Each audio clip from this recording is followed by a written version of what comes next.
The Hunger Games, written by Suzzane Collins, is a thrilling dystopian novel set in a future where the nation of Panem, once North America, is divided into 12 districts ruled by the oppressive capital.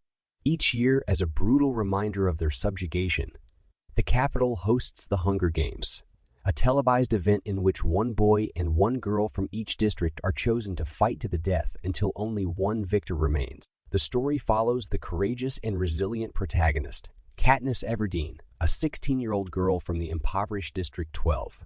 Katniss is responsible for the survival of her family after her father's death as she hunts illegally in the forbidden woods outside the district's boundaries. She becomes the sole provider for her mother and younger sister, Prim. When the annual reaping day arrives, where one girl and one boy from each district are chosen as tributes, Katniss is shocked when Prim's name is drawn. Driven by love and protection for her sister, Katniss volunteers as the female tribute, taking Prim's place. The male tribute chosen is Peeta Mellark, a baker's son who once showed Katniss an act of kindness. Katniss and Peeta are whisked away to the capital, where they are prepared for the Hunger Games by their mentor, Haymitch Abernathy, a former Games victor. They receive training in combat, survival skills, and media presentation, hoping to win the favor of the viewers and potential sponsors who can provide essential supplies during the Games. As the Games commence, Katniss and Peeta must navigate the treacherous arena, facing deadly obstacles and ruthless adversaries from the other districts. Katniss demonstrates her exceptional archery skills and survival instincts, gaining the attention and admiration of the spectators. However, she also becomes a target for the capital's wrath as she challenges the rules of the Games.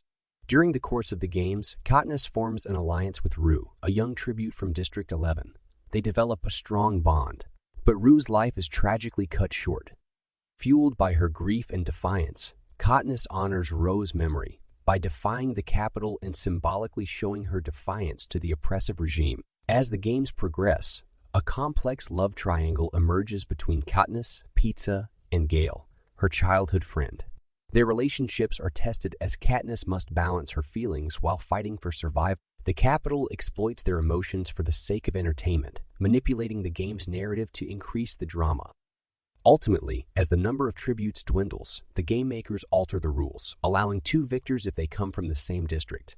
Katniss and Peeta, both from District 12, find themselves as the remaining contenders.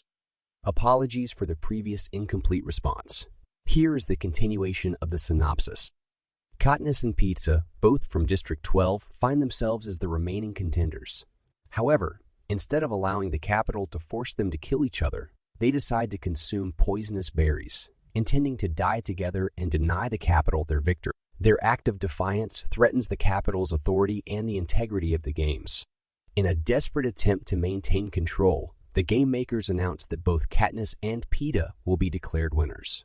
They are rescued from the arena and taken back to the capital, where they are nursed back to health. However, Katniss realizes that their defiance has sparked a rebellion, as people across Panem see her as a symbol of hope and resistance. In the aftermath of the Games, Katniss and Peeta are subjected to a victory tour, visiting all the districts to honor the fallen tributes and quell the growing rebellion. However, their actions have unintentionally fueled the fire of revolution, and unrest simmers throughout the district. In the final moments of the book, President Snow, the leader of Panem, confronts Katniss and warns her that her actions have consequences. He vows to destroy everyone she loves if she does not convince the districts that her act of defiance was out of love for Peeta and not a symbol of rebellion. The book ends with Katniss realizing that her role as the Mockingjay, a symbol of rebellion, is inevitable. She accepts the responsibility and prepares for the challenges that lie ahead, as the flames of revolution continue to spread throughout Panem. Note: the ending of the first book, The Hunger Games, sets the stage for the subsequent books in the trilogy, Catching Fire and Mockingjay, which delve deeper into the rebellion against the capital and Katniss's role in the uprising. The Hunger Games effectively highlights the stark difference between the elite and the poor in society, as well as the apathy of those in power. The stark divide between the capital and the 12 impoverished districts serves as a powerful metaphor for social and economic inequality. In the book, the capital is portrayed as a lavish, opulent city where the ruling class resides. The capital's citizens live in abundance, surrounded by extravagance, advanced technology, and excess. They indulge in luxurious lifestyles, fashion, and entertainment, while being oblivious to the suffering and hardship endured by the people in the district.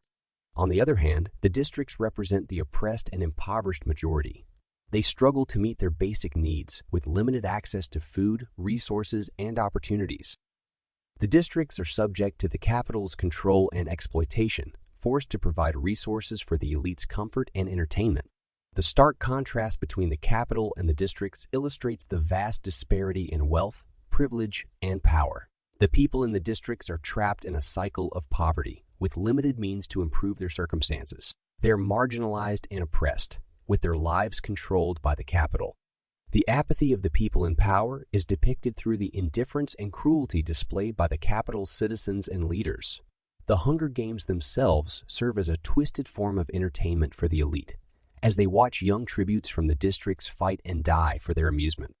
The capital's citizens revel in the violence, treating it as a spectacle while disconnected from the actual human suffering. Furthermore, the apathy is exemplified by the capital's manipulation of the media and narrative surrounding the games. They use propaganda and control the portrayal of the tributes to maintain their power and suppress any rebellion. The capital's leaders, such as President Snow, are willing to go to extreme lengths to maintain their control and suppress any form of dissent. Through these depictions, Suzzane Collins critiques the apathy and indifference of those in power towards the suffering of the less privileged. She highlights how the ruling class is apathetic and distanced from the suffering, and views their trials and murder as a source of sensationalized entertainment.